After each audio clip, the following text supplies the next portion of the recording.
Welcome back, everyone. Here today, I have another scary story from Reddit for you all to enjoy. So grab your mug of tea or hot chocolate, whatever you prefer. Get cozy under your blankets, and let's jump right into the story. The devil's advocate would say that we don't know anything about the paranormal. We haven't seen ghosts, we haven't seen demons, and we haven't seen Satan himself, at least not that we know of. So, how can we definitively claim that they don't exist? Well, I personally don't think you need proof of the paranormal to believe in it. Because there are so many stories, just like today, that are so well written and so detailed that it is hard not to believe them or at least be open to the idea. I used to wake up between 3 and 4 a.m. almost every night. I was never sure what time because my alarm was set for 6 a.m. But one morning I woke up around 3:30 a.m.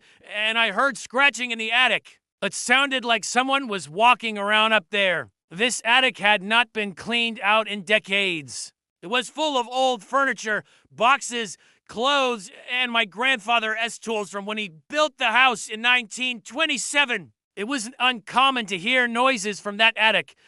But this was different. It was deliberate. It was a pattern. Someone or something was walking around up there. I told my mom, and she said it was probably just a raccoon. But I knew it wasn't an animal. I went to my bedroom window and looked out. The window was about 10 feet off the ground. And if a raccoon was really walking around in the attic, I'm pretty sure it would have climbed down and made its way outside. I was 15 at the time.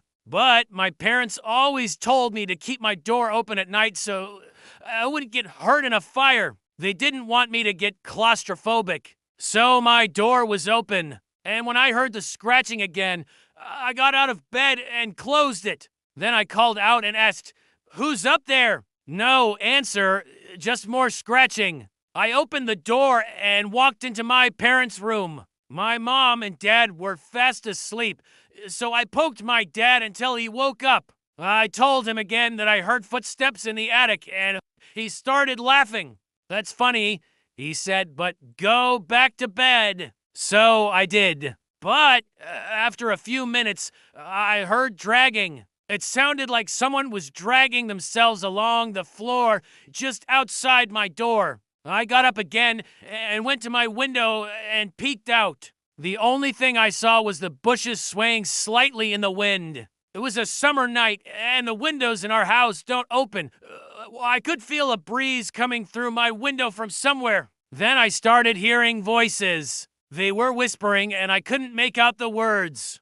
But it sounded like they were having a conversation. My dad woke up again, and I yelled, "There's something in the house." He got out of bed and followed me into the hallway as I walked toward the attic stairs. As we stood at the top of the stairs, we both started hearing things. We heard dragging, scratching, whispering, thumping. We listened for a few seconds, and then my dad said, "Let's go downstairs and turn on all the lights." So we did. We went to the living room and turned on the overhead light, and then to the kitchen, which had lights above the sink and the stove. My dad checked under the sink and in the pantry, and I looked in the cabinets and on the counter. We found nothing. Next, we went to the dining room and turned on the light above the table and the 2 lamps. We checked everywhere. The whole time my dad kept saying, "It's just your imagination," but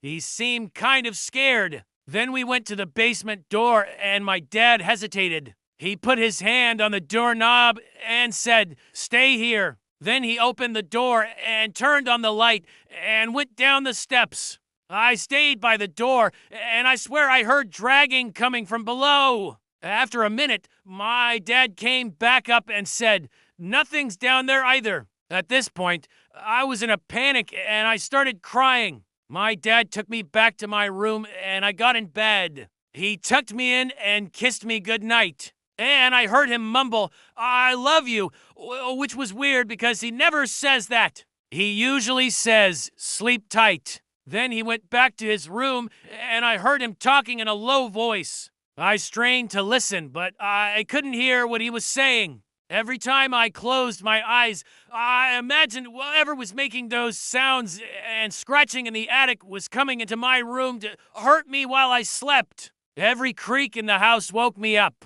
I spent the rest of the night sitting in my bed staring at the wall. At one point, I thought I heard my name being whispered, but I wasn't sure. By the time the sun started coming up, I was exhausted. I fell asleep in my chair and woke up when my mom came in to tell me that my dad had gone downstairs to see what the commotion was in the middle of the night. He wanted to know if I had heard anything else. I told her I had been awake the whole time and I had heard dragging and scratching. She didn't say anything, but left quickly. Later that morning, my dad went into the attic and found a hole where a raccoon had chewed through the wood. He also found a big nest of twigs and leaves. Mom said that maybe the raccoon had made its home in the attic, and that is why we were hearing things. She said that when the weather gets colder, the raccoon will move out. But I wasn't convinced. When I went to the attic,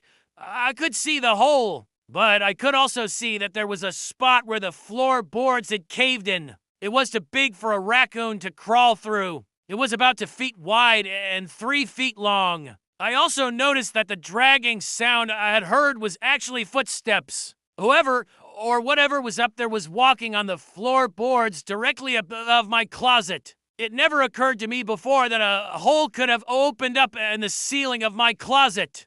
For the next few weeks, I woke up constantly to scratching and dragging and even footsteps. There were times when I would wake up and hear a loud bang and my closet door would swing open. When I went to check on it during the day, the door was closed and there was no damage to the frame. Sometimes when I'd go to the attic, I would smell a horrible stench like rotting meat. My mom would always follow me up there and we would search for a dead animal. We never found one. One afternoon, my mom finally agreed to let me remove some of the stuff from the attic so I could look around. I removed some old dressers and a trunk, and my dad helped me pry up some of the floorboards. There was nothing underneath. It was just air. But while I was doing this, I found a small wooden box hidden behind one of the dressers. I brought it downstairs and took it to the basement. I didn't want to open it in my room in case whatever was up in the attic didn't want me to find whatever was in the box in the basement. I pried open the lid and found a bunch of old letters tied together with a faded blue ribbon. I brought the letters back upstairs and read them. They were written by my grandmother to my mother when my mom was still a little girl. In one of the letters, my grandmother wrote about how she was hearing strange sounds in the attic and how she was seeing strange shadows at the edge of her vision. She said that sometimes when she walked through the house, she would feel something brush against her leg, like a cat or a dog. But when she would turn around, there was nothing there. She also wrote about how she would hear disembodied voices whispering. As I read these letters, I felt a cold spot suddenly appear in the basement. And when I turned to go back upstairs, I swore I saw a dark shadow at the top of the stairs. I stopped for a second, but it was gone when I turned back around. I didn't finish reading the letters. I put them back in the box and returned them to the attic. I was creeped out. I was already afraid of going into the attic. And now I was afraid that whatever was up there was haunting my family. My mom said that we should tear out the attic floor and board up the hole, but my dad wouldn't let us. He said it was fine. Maybe it was just a raccoon. But I knew it wasn't. I never went back into the attic, and I never finished reading my grandmother's letters. My mom eventually sold the house, and we moved away. Now, whenever I hear footsteps in the middle of the night, I wonder if I am being visited by the ghost of my grandmother, or if my attic is hiding something sinister. Okay, thank you for listening to that story today. If you enjoyed it, please hit that like button and share it with a friend. Also, while you're at it, why not subscribe for more paranormal stories like this one? Anyways, that's all for me today. I hope you have a great day or night wherever you are in the world, and I'll see you very soon in the next story. Bye.